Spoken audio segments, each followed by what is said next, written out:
We're recapping Chapter 11 of Eclipse right now.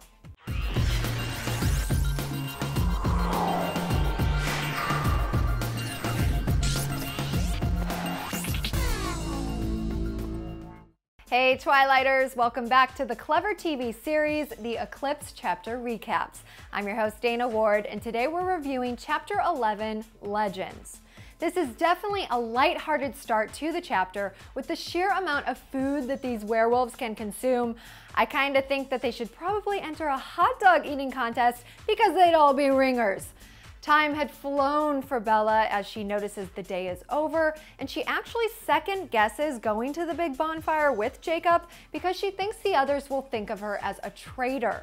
But Bella is actually warmly greeted, even being called Vampire Girl by Embry. A whole lot of the group is in attendance, including Quil, Emily, Paul, Billy, Old Quil, Sue Clearwater, and the kids Leah and Seth.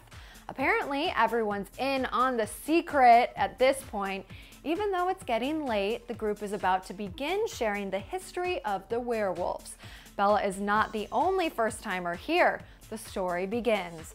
We learn that before the group was shapeshifters, they were spirit warriors. Early on, the tribe lived in the harbor as fishermen, but another tribe moved in, forcing them to sail off in their ships. The first spirit leader used magic to defend the land, and all of the tribe's spirits left their bodies, returned to the harbor, and basically completely freaked out the enemy tribe, so the tribe could then return to the harbor from their boats and live in peace.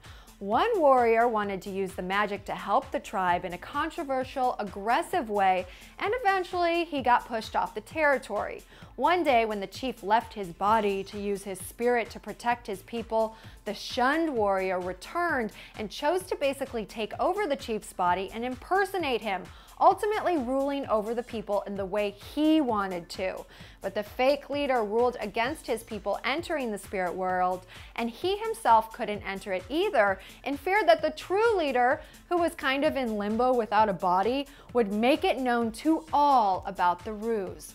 The real leader was so miserable in his permanent spirit state that he got the idea to ask a werewolf to share his body.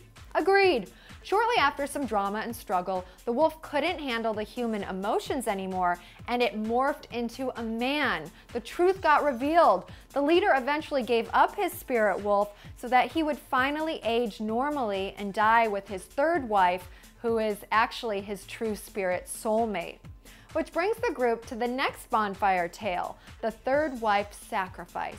Just around this time, another tribe had issues with their people because many of the local women had gone missing, and they blamed it on the wolves. Basically, this leads to the discovery of the vampires. The tribe destroys the sole vampire who comes to attack the people, but they're all fearful other bloodsuckers would come back. In fact, the mate of the dead vampire, described as beyond beautiful, did come to visit, attacking the people, but then she goes after the lead spirit wolf, one-on-one. The leader's third wife chose to sacrifice herself in front of the vampire to entice her with blood, allowing the wolf and their sons to finish off the vampire, ultimately allowing the people to live. From then on, the tribe would always have 3 wolves living at a time, just enough to protect the people, and as more vampires came, the wolf numbers would go up, until an entire coven came to the wolves, speaking like rational humans, agreeing to not attack the wolves. The stories for the evening end there. Obviously, a ton of info about the history of the group just got dished, and I'm kind of surprised that no one acts more surprised throughout this chapter. As Bella thinks about the stories and the human woman who saved everyone with her sacrifice, she finds herself no longer at the bonfire as Jacob points to Edward's Volvo. Apparently, he had called Edward for the meetup.